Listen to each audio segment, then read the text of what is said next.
శరీరమును ఒక్కదాన్నే సూషింపచేశాడు అనుకోండి, భగవత్ సంబంధం ఏం లేదు. ఓ సంధ్యావందనం చేయడు, ఓ విష్ణు సహస్రం చదవడు, ఓ గుళ్ళోకి వెళ్ళడు, ఓ పూజ చేయడు. కానీ ఉపవాసం అన్న పేరుతో ఆయన ఏమీ తినడు.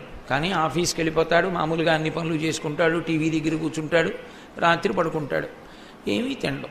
ఇప్పుడు దాన్ని ఏమనాలి అని అడిగారు. అప్పుడు దాన్ని ఏమంటారంటే, గత జన్మలలో ఎవరో ఒకడికి పెట్టకుండా ఉండిపోయినటువంటి పాపాన్ని ఇప్పుడు పోగొట్టుకుంటున్నాడు.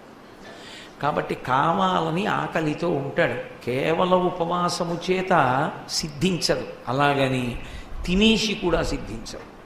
నేను కడుపు నిండా తింటానండి, ఈశ్వరుని యందు మనసు పెడతాను, అసంభవం. రెండూ జరిగేటటువంటి విషయాలు కావు. ఉపవాసం అంటే వాసం అంటే ఉండుట, అక్కడ నివసించుట.